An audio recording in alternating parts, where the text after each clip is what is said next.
یہاں پہ ہم یہ خاص بات دیکھتے ہیں کہ یہ سب کچھ جو ہے خدا کو پسند آنا جو ہے یہ ایمان کے وسیلہ سے ہے. وہ قومیں، وہ لوگ جو سمجھتے ہیں کہ ہمارے اچھے کام ہمیں خدا تک اور اس جگہ تک لے جائیں گے، خدا اچھے کاموں کو پسند کرتا ہے. لیکن خدا جو ہے، نجات جو ہے، جو ابدی زندگی ہے، جو خدا کے ساتھ ایک اکائی میں ہونا ہے، وہ ایمان کے وسیلہ سے ہے. اور یہ ایمان کا ہم یہاں پہ دیکھتے ہیں. اور آج ہمارا پروگرام بھی جو ایمان کا سفر ہے، میں اپنے ناظرین سے کہوں گا کہ ضرور اس کو شیئر کیجئے. یہ بڑا امپورٹنٹ آج سبجیکٹ ہے، اس کو ضرور شیئر کیجئے، دوسروں تک پہنچائیں کہ یہ ایمان کا بانی جو ہے، جس کو کہا جاتا ہے خدا کیسے اس کو لے لیتا ہے، چن لیتا ہے، اور آج وہ آپ کو بھی چن سکتا ہے. کسی کو بھی جو ایمان پہ کھڑا ہو وہ چن کے ایک بڑے مقصد کے لیے استعمال کر سکتا ہے. ڈاکٹر جی اگلی ایک پوائنٹ پہ ہم چلیں گے، آپ نے اگر کچھ کہنا ضرور کہیے گا. میں اس کے بارے میں صرف ایک چھوٹی سی بات کروں گا. جی آپ بتائیے. لیکن اگلی بات آپ اس کے ساتھ پھر کیجیے گا. جو میں ایک پوائنٹ خاص طور پہ کہنا چاہتا ہوں کہ یہاں پہ ہمیں نظر آتا ہے کہ قوموں کا باپ ہے. کچھ لوگ اس کو مذاہب کا باپ کہتے ہیں. لیکن میں جب آج اس کو دیکھ رہا تھا، کل بھی دیکھتا رہا، اس پہ میں غور کرتا رہا، خدا کا پلان مذاہب کو پیدا کرنے کا نہیں تھا. 1 2 3 مذاہب ان میں سے ابراہیم کے وسیلہ سے نکالنے کا نہیں تھا.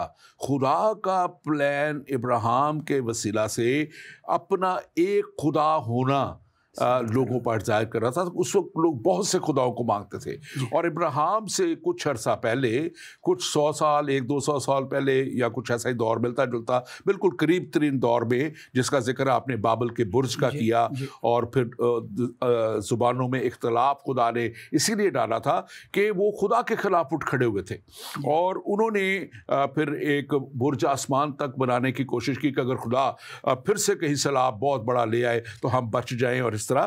لیکن میں سمجھتا ہوں کہ وہ جو ہے یہ بات اس طور پہ نہیں ہے کہ ابراہیم کو خدا نے اس لیے پیدا کیا کہ اس سے مذاہب پیدا ہوں. اس کو قوموں کا باپ ضرور ٹھہرایا گیا ہے، اس کو مذاہب کا باپ نہیں ٹھہرایا گیا. آپ اس پہ بات کیجیے، اور پہلے جو آپ بات کرنا چاہ رہے تھے اس پہ بھی کیجیے. پادری صاحب، پہلے جو میں چھوٹی سی گزارش کرنا چاہتا ہوں وہ یہ ہے کہ بائبل مقدس کا جو آپ نے حوالہ پڑھا، عبرانیوں 11 باب کی 8ویں آیت، اس میں ایک چیز پہ میں صرف تھوڑی سی بات کروں گا.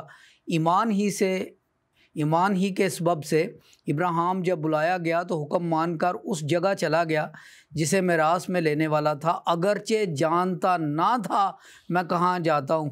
میں اس بات پہ تھوڑا زور دینا چاہتا ہوں. جانتا نہ تھا، وہ کم علم تھا، اس میں علمیت نہیں تھی، وہ جیوگرافی کو نہیں سمجھتا تھا، وہ ان ساری چیزوں کو نہیں سمجھتا تھا کہ خدا کہاں لے کے جا رہا ہے. لہٰذا یہ ابراہیم کا خدا کو پسند آنا ایمان کے وسیلے تھا، اس کی علمیت کے وسیلے پر نہیں تھا. بہت سے لوگ آج کل بحث میں پڑ جاتے ہیں، ہم بہت بڑے عالم ہیں، ہم یہ بھی جانتے ہیں، ہم وہ بھی جانتے ہیں، ہم جانتے ہیں کہ اس کے بعد کیا ہوگا، قبر میں کیا ہوگا، فلاں جگہ پہ.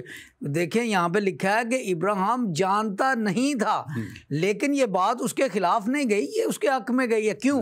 اس لیے کیونکہ جو چیز چاہیے یہاں پر وہ ایمان ہے، اور ایمان اس میں تھا. میں اس بات کی ذرا تھوڑی سی اس لیے بات کرنا چاہتا تھا کہ لکھا ہے کہ وہ جانتا نہ تھا کہ وہ کہاں جاتا ہے تو بھی روانہ ہو گیا. اچھا، یہ بات یہاں پہ ہم چھوڑتے ہیں. اب پادری صاحب آپ نے جو دوسری بات کی طرف اشارہ کیا ہے، اب بائبل مقدس میں 2 جگہ پہ یہ ذکر آتا ہے جہاں پہ وعدہ دیا جاتا ہے ابراہیم کو کہ میں تجھے قوموں کا باپ بناؤں گا. سب سے پہلی بات ہم دیکھتے ہیں 11 باب اور اس کے 12ویں آیت، 12ویں باب کی پہلی دوسری آیت میں لکھا ہے، اور میں تجھے ایک بڑی قوم بناؤں گا. یہ 12 باب کی دوسری آیت ہے. کی تشریح بھی کر دیجیے. جی بالکل. اور پھر 17ویں باب میں، پیدائش 17 باب کے 5 آیت میں لکھا ہے قوموں کا باپ بناؤں گا. یہ اس وقت ہے جب اس کا نام ابراہیم سے ابراہیم رکھا گیا. پادری صاحب اب دیکھیں، یہ اردو کا ترجمہ ہے لفظ قوم. میں اگر آپ اجازت دیں تھوڑا سا اس پہ بات کرتا ہوں. قوم ہوا، یہ لفظ ہوا جو ہے یہ ہے عبرانی زبان کا، اب جب ہم اس کی تشریح کرتے ہیں جس کا ترجمہ یہاں پہ قوم کیا گیا ہے، اور ہوا وہی لفظ ہے ہوا جس سے امہ عربی کا لفظ مماثلت کرتا ہے، جس سے ہم نے اردو میں پھر امت بنایا ہے، ٹھیک ہے؟ تو ہوا یا امہ جو ہے یہ قومیں ہیں، یہ مذاہب کا نام نہیں ہے۔ ان کی جب آپ تشریح دیکھتے ہیں تو اس کا مطلب یہاں پہ قوم کا یہ ہے، ہوا کا یا امہ کا، کہ وہ لوگ جو ایک خطے میں رہتے ہیں۔ لہٰذا ہندوستانی ایک قوم ہے، ہندو ایک قوم نہیں ہے، ہندو ایک مذہب ہے۔ جو لوگ بھی ہندوستان میں رہیں گے وہ چاہے ہندو ہیں، چاہے مسلمان ہیں، چاہے بدھ پرست ہیں، چاہے وہ بدھ مت ہیں، کرسچنز ہیں، وہ سب ہندوستانی ہیں۔ وہ ہندوستانی ایک قوم ہے، ہندو ایک مذہب ہے۔ یہاں پر جو لفظ استعمال ہوا ہے کہ میں تجھے قوموں کا باپ بناؤں گا، اس سے مراد قوم ہے، یعنی کہ جیوگرافیکل اینٹی آف پیپل۔ عراقی ایک قوم ہے، ایرانی ایک قوم ہے، اچھا ان کے مذاہب کا اس میں کوئی تعلق نہیں ہے، وہ ایک مذہب کے ہو سکتے ہیں، وہ 10 مذاہب کے ہو سکتے ہیں، لیکن وہ ایک جغرافیائی حصے میں رہتے ہیں، لہٰذا وہ قوم ہے۔ اب جب ہم کہتے ہیں کہ ابراہیم کو قوموں کا باپ بنایا گیا، اور بہت سے لوگ کہتے ہیں کہ اس سے مطلب یہ ہے کہ وہ یہودی قوم کا باپ، مسیحیوں کا باپ، مسلمان قوم کا باپ، بعض اس میں بہائیوں کو بھی شامل کرتے ہیں کہ جی وہ 4 مذاہب ہیں جن کا باپ۔ دراصل بات یہ نہیں ہے، جیسے آپ نے بجا طور پہ فرمایا، خدا نے مذہب نہیں بانٹنے تھے، کیونکہ یہ لوگ بڑھ رہے تھے، وہ مختلف جگہوں پہ جا کر آباد ہوتے، تو وہ خطے جو ہیں ان خطوں کے لحاظ سے وہ قومیں بن رہی تھی۔ یہ تورانی ہو گئے، یہ ایرانی ہو گئے، یہ بابلی ہو گئے، یہ شامی ہو گئے، یہ کنانی ہو گئے، یہ مصری ہو گئے، وغیرہ وغیرہ، ان کا تعلق قوموں سے ہے۔ اور یہاں تک کہ جو لفظ نئے عہد نامے میں قوم کے لیے آیا ہے ایتھنوس، یونانی زبان کا لفظ ایتھنوس، جس سے لفظ ایتھنک اور ایتھنیسٹی وغیرہ نکلتے ہیں، اچھا اس کا بھی مطلب جو ہے وہ لوگ ہیں جو ایک جغرافیائی خطے میں موجود ہیں، یعنی کہ چینی جو ہیں وہ ایک قوم ہے، روسی ایک قوم ہے، روس کے یعنی کہ روس کے مسلمان ایک اور قوم ہے، اور وہاں کے کرسچنز ایک اور قوم ہے۔ پاری صاحب میں آپ کو ایک چھوٹا سا واقعہ بتاتا ہوں۔ پاکستان میں اس وقت FSC کر رہا تھا، government college, degree college Sheikhupura میں اپنا پہلا شناختی کارڈ بنوانے کے لیے گیا۔ تو یہ پرانی بات ہے، 70s کی بات ہے، تو وہ میں نے جب وہ پورا فارم فل کر دیا تو میں نے قوم کی جگہ لکھ دیا پاکستانی۔ تو اب وہ کلرک جو ہے وہ میری طرف دیکھ کے کہہ رہا ہے یہ کیا کیا ہے؟ میں نے کہا قومیت لکھا ہے، قوم میں پاکستانی ہوں۔ کہتے نہیں یہاں پہ لکھو تم عرائی ہو، تم گجر ہو، تم مسیحی ہو، کون ہو؟ میں نے کہا میں کرسچن ہوں۔ تو یہاں پہ مسیحی لکھو قوم۔ کہنے کا مقصد یہ ہے، یہ غلط فہمی جو ہے نا زبان دانی کی، بالکل آپ نے بالکل درست بتایا، اور یہ اس کو اچھا کیا ہے، اس پوائنٹ کو بڑا کلیئر ہونا بڑا ضروری تھا کہ خدا کا پلان، خدا کا جو مقصد وہ کبھی بھی مذاہب کو پیدا کرنا نہیں تھا، بلکہ ایماندار لوگوں کو ایمان پر کھڑے ہونے کے لیے۔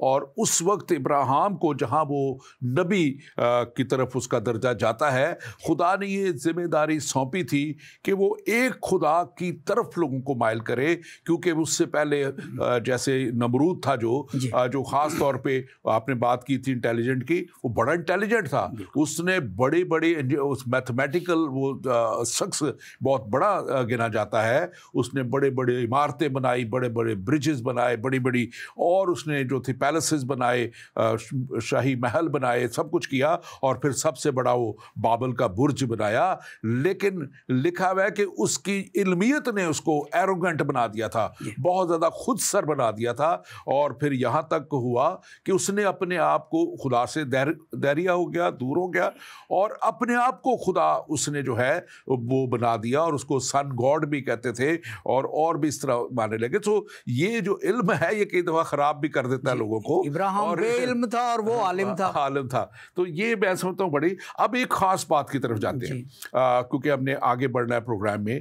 خدا نے ابراہیم سے ایک عہد باندھا تھا، جو ابراہیم ایک عہد کہلاتا ہے، جو اس کا جو ہے اور کورننٹ جو ہے اس کا، اور لکھا ہے وہاں پہ خدا جو اسی باپ کی جو ہے 17ویں باپ کی پیدائش کی کتاب کی 7ویں آیت لکھا ہے، میں اپنے اور تیرے اور تیری بعد تیری نسل کے درمیان ان کے سب پشتوں کے لیے عہد جو ابدی عہد ہے باندھوں گا، تاکہ میں تیرا اور تیرے بعد تیری نسل کا خدا ہوں. اب یہ بڑا امپورٹنٹ آیت ہے، میں تیرا اور تیری نسل کا بعد ہوں جو ہوں. اور اس میں خاص طور پہ جو ہے ہم دیکھیں گے کہ نسل پھر کس سے چلی تھی، ہم اس کی طرف بھی جائیں گے.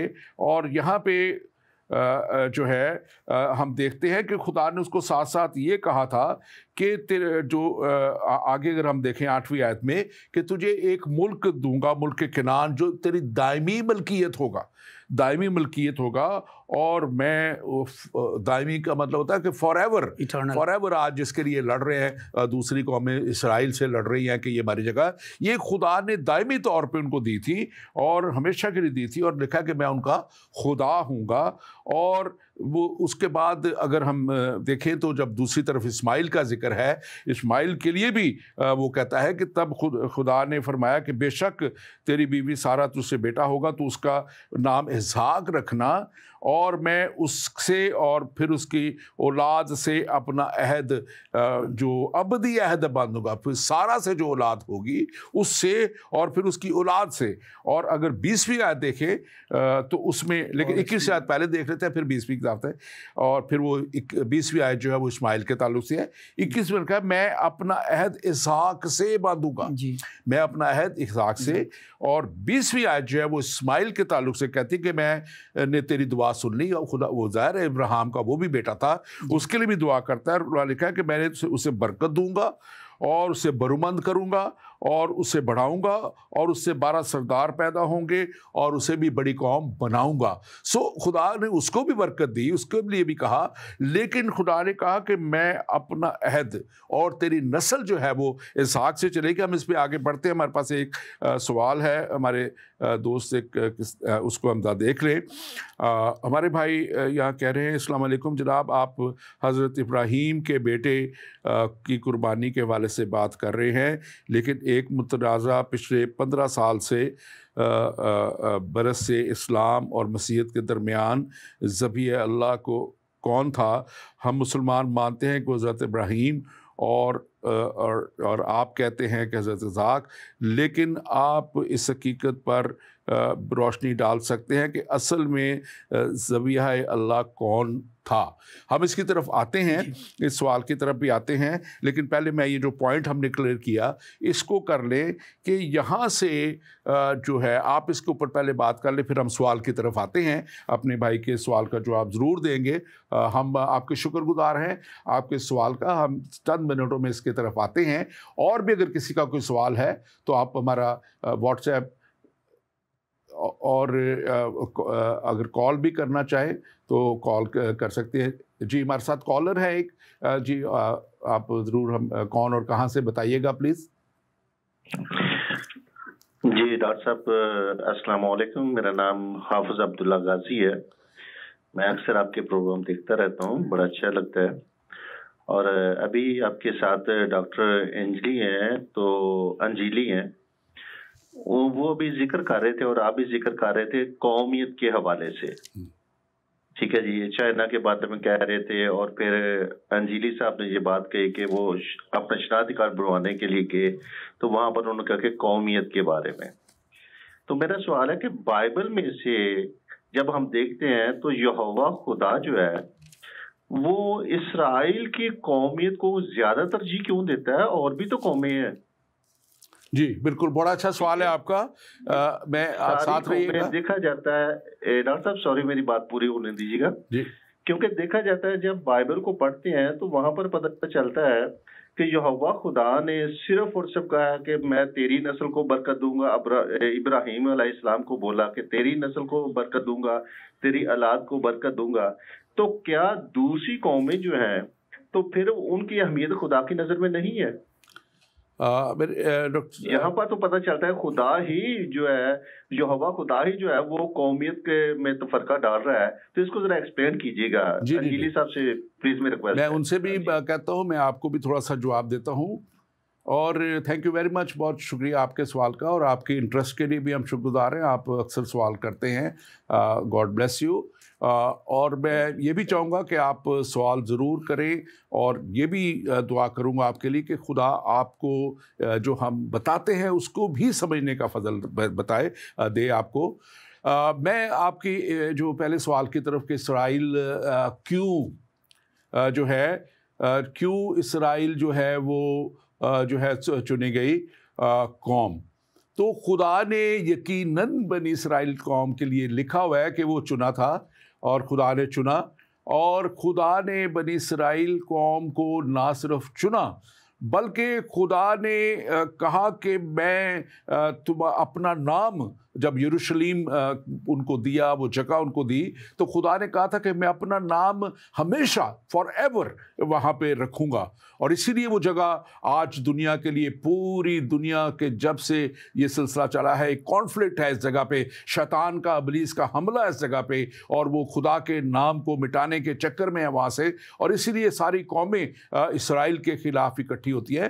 لیکن یہ خدا کا ایک پلان ہے، اس کو خدا کیا سوچتا ہے، کیسے سوچتا ہے، میں اور آپ تو اس کو چیلنج نہیں کر سکتے، لیکن ہمیں کلام مقدس یہ بتاتا ہے کہ دوسری قومیں جو تھیں وہ بہت زیادہ دوسرے خداؤں کی طرف چلی گئی اور بہت سے خداؤں کو مانتی تھی۔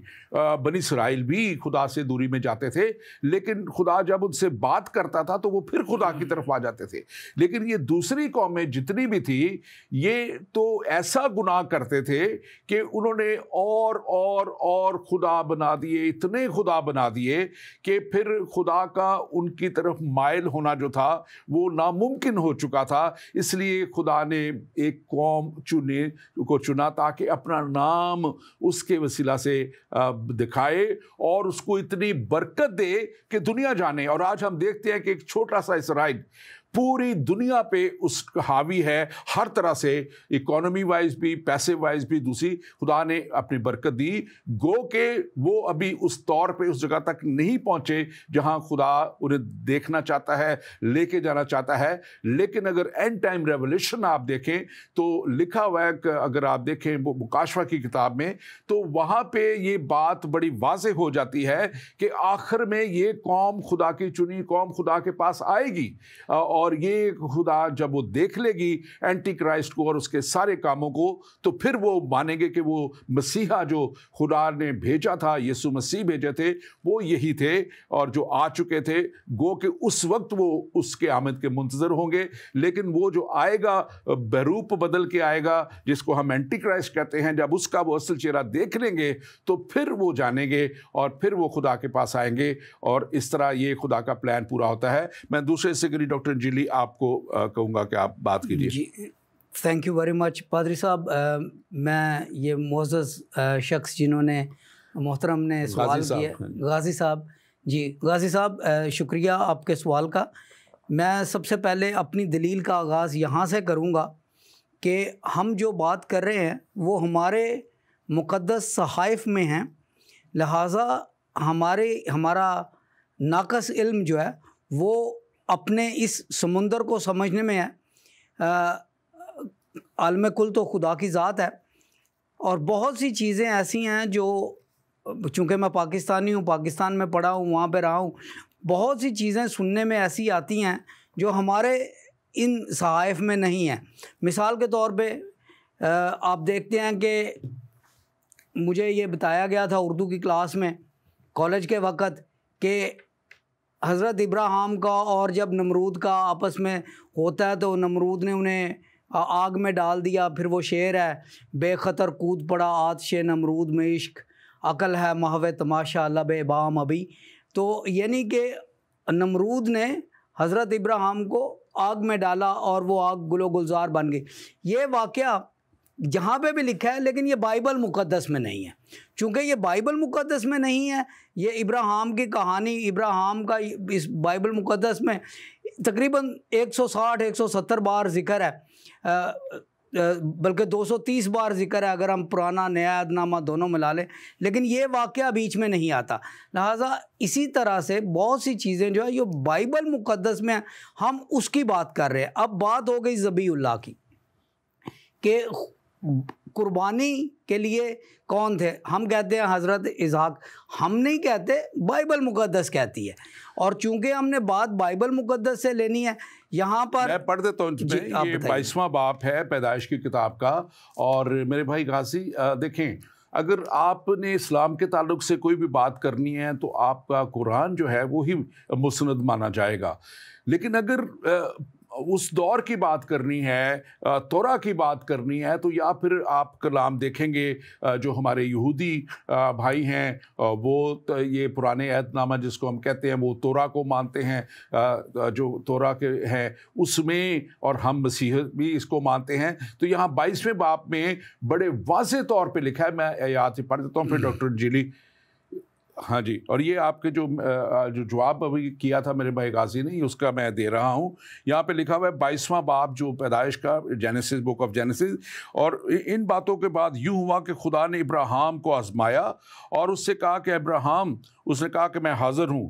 تب اس نے کہا اپنے بیٹے اسحاق کو جو تیرا اکلوتا ہے اور جسے تو پیار کرتا ہے ساتھ لے کے موریہ کے ملک میں جا، اور اسے وہاں پہاڑوں میں سے ایک پہاڑ جو میں تجھے دکھاؤں گا سوختنی قربانی کے طور پہ چڑھا. یہ بڑا کلیئر اور واضح یہاں پہ لکھا ہوا ہے. اور اگر آپ تالمودی کتابوں میں دیکھیں، اس میں تالمود میں دیکھیں اور یہودی کتابوں میں دیکھیں، تو وہاں پہ یہ لکھا ہوا ہے کہ ابراہیم نے 4 مرتبہ خدا سے پوچھا کہ اے خدا کون سا بیٹا؟ اس نے کہا جو تیرا اکلوتا ہے. اس نے کہا جی اسماعیل یا اسحاق؟ اس نے کہا نہیں، اسحاق جو کہ تیری بیوی سے ہے، کیونکہ اسماعیل جو ہے اس کی بیوی سے نہیں تھا، وہ اس کی لونڈی سے تھا، جو کہ اس کی بعد میں ایز اے مسٹریس جو تھی، اور جو کہ اس کو ظاہر درجہ بیوی کا ملا. لیکن جو اس کا جو تھی اصل جو جس کو وعدہ کا فرزند تھا ابراہیم جو اسحاق ہے، یہ وعدے کا فرزند تھا جس کو خدا نے وعدہ کیا تھا ابراہیم سے کہ میں تجھے اولاد نرینہ دوں گا.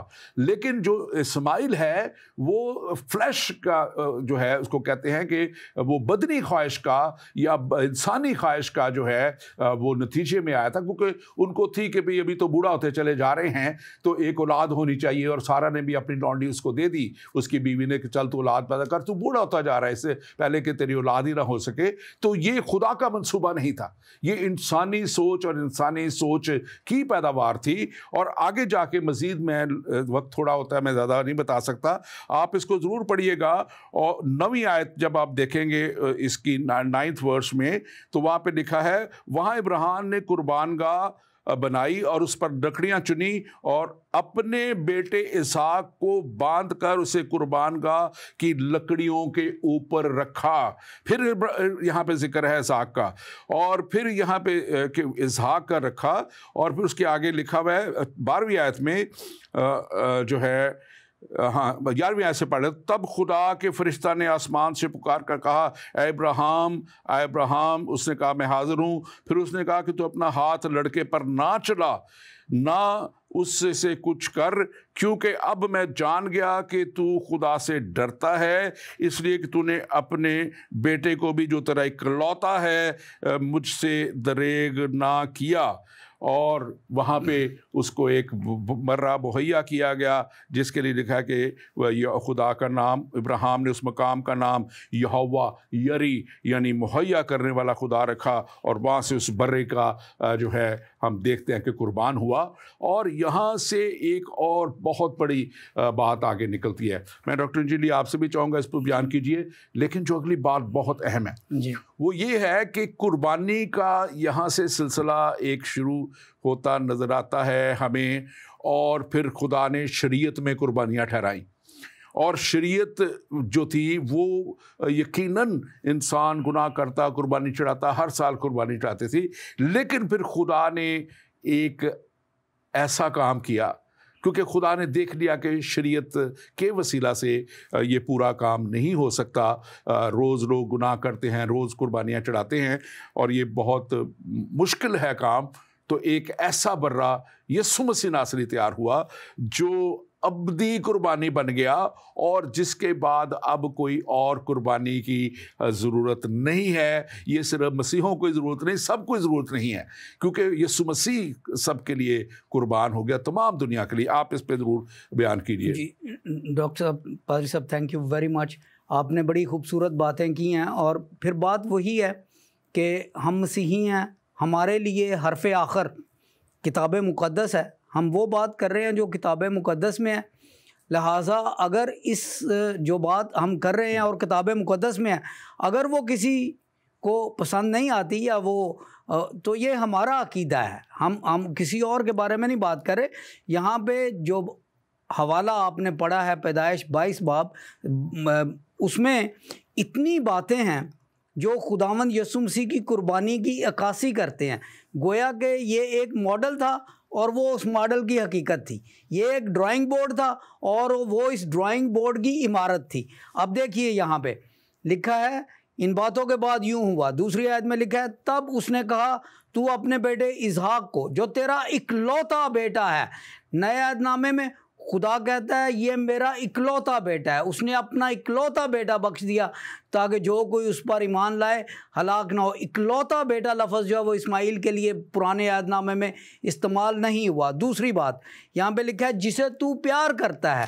نئے عہد نامے میں ہم دیکھتے ہیں خدا نے آسمان سے آواز ہے، یہ میرا پیارا بیٹا ہے، اس کی سنو. پھر لکھا ہے کہ وہ پہاڑ پر لے جایا گیا. خداوند یسوع مسیح کی قربانی پہاڑ پر کی گئی. یہاں پہ لکھا گیا ہے تیسری آیت میں کہ اس کو صبح سویرے گدھے پر بٹھا کر لے جایا گیا. خداوند یسوع مسیح یروشلم جب گئے تو ان کو گدھے پر بٹھا کے لے جایا گیا. اور پھر آگے لکھا ہے 6 آیت میں کہ ابراہیم اور اسحاق جب جا رہے تھے تو لکڑیاں اسحاق نے اٹھائی ہوئی تھی. خداوند یسوع مسیح کی پشت پر لکڑی کی سلیب تھی، وہ اپنی قربانی کے لیے خود اپنی لکڑیاں اٹھا کے لے کے جا رہا ہے. اتنی زیادہ مماثلت ہے، یہ نبوتاً باتیں لکھی گئی ہیں، اور ان نبوتوں کی تکمیل ہم دیکھتے ہیں کہ نئے عہد نامے میں ہوتی ہے. یہاں تک کہ اگر آپ نیا عہد نامہ کھولیں تو انجیل، پہلی انجیل متی رسول کے مطابق لکھی ہوئی انجیل، پہلا باب پہلی آیت میں لکھا ہے یسوع مسیح ابن داؤد ابن ابراہیم کا نسب نامہ. اور دوسری آیت میں پہلا لفظ ابراہیم سے اسحاق پیدا ہوا اور اسحاق سے یعقوب پیدا ہوا. لہٰذا ذبیح اللہ یا ذبیحہ وہاں پہ ابراہیم کو جو کہا گیا تھا وہ اس کا عکس، اس کا متبادل خدا پیش کر رہا تھا. دیکھیے ذرا، لکھا گیا کہ تو اپنا اکلوتا بیٹا لے جسے تو پیار کرتا ہے، وہ گدھے کی سواری کرے گا اور وہ اپنی لکڑیاں اٹھا کے اپنی قربان گاہ کی طرف جائے گا. دوسرا عہد نامہ کہاں سے شروع ہوتا ہے کہ خداوند یسوع مسیح کا نسب نامہ ابراہیم سے شروع ہوتا ہے اور اس سے اسحاق پیدا ہوا. اور پھر وہ جو جن باتوں کا میں نے ذکر کیا ہے، وقت کی قلت کی وجہ سے وہ میں حوالے نہیں بتا رہا، لیکن وہ تمام مماثلاتی نکات جو ہیں وہ نئے عہد نامے میں موجود ہیں. اور دوسری بات یہ ہے، یہ بات دراصل یہاں پہ یہ نہیں کہ قربانی اگر ہم کیوں کہتے ہیں اسحاق کی. دیکھیے اسحاق جو تھا وہ اس وقت پیدا ہوا تھا جب پیدائش ناممکن تھی، اس لیے کیونکہ اس وقت لکھا گیا ہے کہ حضرت ابراہیم کی عمر جو ہے اور ان کی بیوی سارہ کی عمر جو تھی وہ 100 اور 90 کی، وہاں پہ اس وقت یہ ایک معجزاتی بچہ تھا.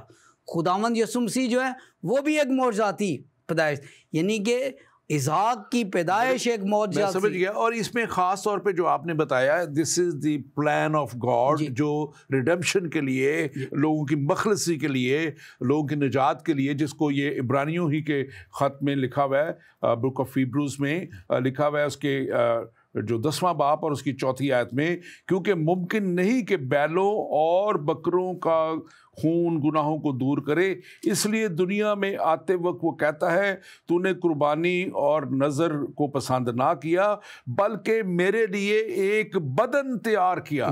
بدن تیار کیا اور پوری سوختیوں اور قربانیوں اور گناہوں کی قربانیوں سے تو خوش نہ ہوا. اور یہ یہاں پہ کلام کو بڑے واضح طور پہ کہتا ہے, بڑے واضح طور پہ یہ بات یہاں پہ لکھی گئی ہے. اور میں سمجھتا ہوں کہ یہ یسوع مسیح کا آنا اور وہ کامل اور کافی قربانی دے دینا, آج ہمیں بار بار اب قربانیاں چڑھانی نہیں پڑتی, لاکھوں کی وہ بکرے اور بیل اور جو ہے وہ لینے کی ضرورت نہیں, کیونکہ یسوع مسیح نے جو ہے وہ ہمیشہ کے لیے ایک ایسا کامل اور کافی قربانی دے دی, جو میں سمجھتا ہوں کہ آج ہمیں خوشی ہوتی ہے یہ بات کرتے ہوئے کہ اب ہم ان قربانیوں سے آزاد کر دیے گئے ہیں.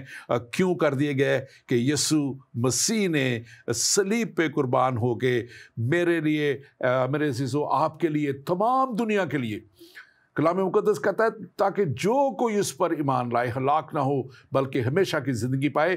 آپ سب کے لیے, چاہے آپ کسی بھی قوم سے ہیں, کسی بھی نسل سے ہیں, کسی بھی مذہب سے ہیں, یسوع مسیح کے کفارے کو قبول کر لینے سے آپ ہمیشہ کی زندگی تک پہنچ جاتے ہیں. ڈاکٹر جیلی, میں آپ کی طرف آتا ہوں. آپ چلے کر لیں بات. میں نے ایک اور بات غازی صاحب کی کرنی ہے کلیئر, اگر موقع دیتے میں کلیئر کر دوں. ان کا سوال یہ تھا, کیونکہ ہمارے پاس دو سوال ایک وقت میں آئے, ایک ادھر آیا اور ایک کال آئی, تو وہ تھوڑا سا اس میں مکس اپ ہو گیا. انہوں نے کہا کہ یہودی قوم کیوں جو ایک پیاری قوم بنی. ایک تو میں نے جواب اس کا دے دیا کہ دوسری قومیں جو تھی وہ اتنا زیادہ گناہ میں, تو گناہ کے لیے تو خدا نے کفارے رکھ دیے, لیکن خدا لکھا ہے کلام مقدس میں بڑا غیور خدا ہے, اور جب وہ اس کی خدائی کو چیلنج کر کے دوسرے خداؤں کو ماننا شروع ہو گئے اور بے انتہا خداؤں کو انہوں نے ماننا شروع کر دیا, تو وہاں وہ قومیں خدا کے لیے اس لیے بھی ان ایکسیپٹیبل ہو گئیں کہ وہ خدا کے وجود کو نہیں مانتے تھے جو دنیا کا خالق اور مالک ہے, بلکہ دوسرے خداؤں کی وہ پرستش کرنے لگے. اس لیے خدا نے ایک ایسی قوم کو چنا, اور اس قوم میں سے ہی خدا نے ایک جو ہے وہ کفارہ لے کے جانا ہمارے لیے پیدا کرنا تھا. کلام بڑے واضح طور پہ لکھا کہتا ہے, یسایا نبی کی معرفت اور بہت سے اور نبیوں کی معرفت نبوتیں موجود ہیں کہ خدا ایک جو ہے ابراہیم کی نسل سے, داؤد کی نسل سے, یہ جو پوری ایک لائن نسل کی چلتی آ رہی ہے, ابراہیم سے شروع ہو کے اسحاق اور پھر یعقوب کی نسل سے, پھر داؤد اور پھر یسی کے تنے سے لکھا ہے کہ کمپل نکلے گی, اور وہ کمپل جو نکلے گی وہ دنیا کا کفارہ ادا کرے گی. اس لیے یہ قوم چن لی گئی تھی کہ اس میں سے ہی کفارہ کا انتظام ہو, ہمیشہ کی زندگی کا انتظام ہو. اور یسوع مسیح کا آنا اس اصل اور اس نسل سے اسی لیے تھا کہ خدا کا پلان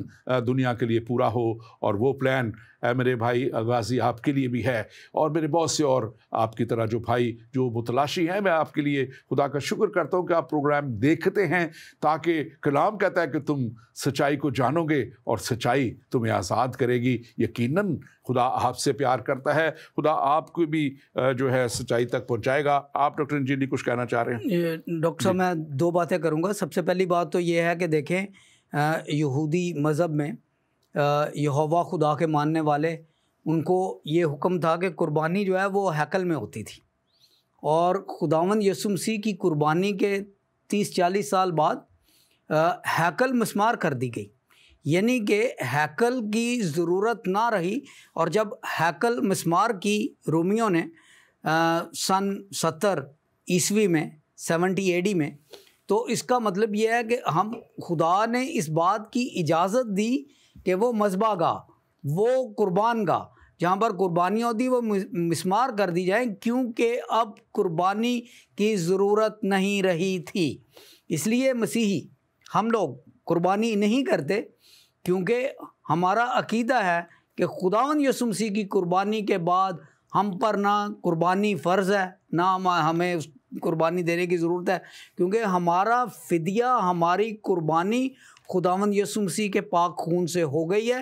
اور وہ جو جتنے برے اور بیل اور جو کچھ بھی قربان ہوتا تھا مذبح پر, اس قربان گاہ پر, وہ ان کی طرف اشارہ تھا. اور اس قربانی کے بعد وہ مذبح توڑ دیا گیا, وہ مذبح تباہ کر دیا گیا، وہ مذبح مسمار کر دیا گیا، آج تک وہاں پہ قربان گاہ نہیں ہے۔ یہ میں پہلی بات کرنا چاہتا ہوں۔ دوسری بات جو آپ نے بڑے مفصل طریقے سے بتائی ہے، میں پاری صاحب اس میں چھوٹا سا اضافہ کرنا چاہتا ہوں کہ جب بابل کے برج کے بعد قومیں بٹ گئیں اور بہت سے قبیلے پیدا ہو گئے اور لوگ اپنی اپنی راہ کو چلے گئے، کیونکہ لوگ ایک دوسرے کی بات نہیں سمجھتے تھے، نہ اپنی بات سمجھا سکتے تھے، زبانیں غیر ہو گئیں، تو اس سے قومیں بن گئیں۔ اب جب خدا نے یہ مناسب سمجھا کہ ان ساری قوموں کو واپس اپنی طرف لائے، تو یہ ضروری تھا کہ کسی ایک قوم کو چنتا جو اس کا یہ کام کرتی۔ مثال کے طور پہ اگر ہم نے کوئی کام کرنا ہوتا ہے پاکستان میں، کسی بات کو پھیلانا ہوتا ہے، تو ظاہر ہم 22 کروڑ لوگوں تک ایک دم نہیں پہنچ سکتے، ہم ایک چھوٹا سا گروہ تیار کرتے ہیں کہ آپ کو ہم نے چن لیا ہے تاکہ آپ یہ پیغام جو ہے یہ جا کے دنیا میں پہنچا دیں۔ خدا نے حضرت ابراہیم کو، باپ ابراہیم کو کیوں چنا، کسی اور کو کیوں نہیں چنا؟ اگر کسی اور کو چنا ہوتا تو پھر یہی سوال ہوتا کہ اس کو کیوں چنا ہے، اس کو کیوں نہیں چنا؟ اسی طریقے سے جو قوم تیار کی گئی اس کا مقصد، چاہے خدا یہودی قوم تیار کرتا، چاہے چینیوں کو تیار کرتا، چاہے وہ عربوں کو، کسی کو بھی تیار کرتا، ایک عقائد تیار کرنی تھی جس کے وسیلے سے پوری دنیا میں نجات کا پیغام آنا تھا۔ اب یہ خدا کو پسند آیا کہ وہ حضرت ابراہیم جو کہ اس وقت بابلی تھا، کسدیوں کے اور میں رہتا تھا، وہاں سے اس کو چنا گیا۔ اور جو اہم بات ہے وہ یہ ہے کہ ابراہیم ہر امتحان پر پورا اترتا رہا، یعنی کہ نکل جا وہ نکل گیا، چل پڑ وہ چل پڑا، اسے نہیں پتا تھا کہاں جا رہا ہے۔ تیرے بیٹا ہوگا، بیٹا بھی ہو گیا، اس نے مان لیا، اس عمر میں بیٹے نہیں ہوتے۔ اچھا جب بیٹا ہو گیا، اب میں تجھے بہت بڑی قوم بناؤں گا مگر تو اس کو قربان کر دے، اس نے کہا چلو یہ بھی ٹھیک ہے۔ تو ایمان کا یہ سفر جو ہے ابراہیم کا، وہ ہر امتحان میں چونکہ کامیاب ہوتا رہا، اس لیے خدا کو پسند آیا کہ وہ برکت انہی کے وسیلے سے۔ اور یہ ایک بات اس کو میں، تاکہ یہ مکمل پوری بات ہو جائے اسحاق کے تعلق سے جو ہے، اور لکھا ہے اگر آپ دیکھیں اسی پیدائش کی کتاب اور اس کی 25ویں باب میں، یہ توریت کی کتابوں میں ہے، اور اس میں 25واں باب اور اس کی جو 5ویں آیت کہتی ہے، اور ابراہیم نے اپنا سب کچھ اسحاق کو دیا، اور اس کے بعد لکھا ہے کہ 175 سال کی عمر ہو کے اس نے اپنا دم چھوڑ دیا، اور اس دم چھوڑنے سے پہلے اپنا سب کچھ اس کو دیا جو اس کا اصل وارث تھا۔ اور میں سمجھتا ہوں کہ اس لیے یہ آگے چلتے ہوئے یہ نسل جو چلتی ہے، یہ بنی اسرائیل کی نسل، اور پھر اس میں سے یسوع مسیح کا پیدا ہونا اور ہمیشہ کی زندگی۔ اب بہت سی باتیں ہم کرنا چاہتے تھے، آج وہ وقت نہیں ملا، اور بڑے اچھے سوال آئے، ہم ان کے لیے بھی اپریشیٹ کرتے ہیں، لیکن بہت سی باتیں اسلام میں ہیں جو ہماری بائبل بالکل اس کو نہیں کہتی۔ وہاں پہ لکھا ہوا ہے ان کے کہ ابراہیم نے، ان کو ابراہیم کہتے ہیں، کہ اپنی تمام، جب وہ مرنے کو تھا تو اس نے اپنے تمام جو نسلوں کے لیے تھا، نسلیں، پچھلی نسلیں جہاں سے وہ آیا تھا، بت پرست نسلوں سے، ان کے لیے بھی خدا سے کہا کہ تو ان کو معاف کر دے۔ بائبل میں اس کا کوئی کہیں بھی ذکر نہیں ملتا۔ آپ نے وہ آتش نمرود والی بات کی، وہ دونوں ہی مختلف وقت تھے۔ وہ نمرود کا وقت ختم ہونے کے بعد جو ہے قوموں کو دوسری زبانیں دیے جانے کے بعد جو ہے ابراہیم کا آنا ہوتا ہے۔ سو ان کا وقت آپس میں ایک دوسرے کو کبھی یہ ملے نہیں، اور اس میں تقریباً 100-200 سال کا فرق آتا ہے اس میں، جو ہم دیکھتے ہیں اس میں سے۔ سو بہت سی باتیں ہیں جو میں سمجھتا ہوں کہ نہ جانے وہ کہاں سے لی گئی ہیں، کیسے ہیں۔ کچھ سٹوری ٹیلنگ بھی ان دونوں کو کہ بڑی ہوتی تھی، اور وہ کہانیاں بنائی جاتی، سنائی جاتی تھی، وہاں سے کچھ چیزیں ٹریول ہو جاتی ہیں۔ میں اب کیونکہ ہمارے پاس وقت ختم ہو رہا ہے، ایون یہاں تک کہا جاتا ہے کہ اس کو پھر کسی وقت ہم بات کریں گے، وہ کالا پتھر جو کعبے کا ہے، وہ وہاں پہ کعبہ میں ہے، وہ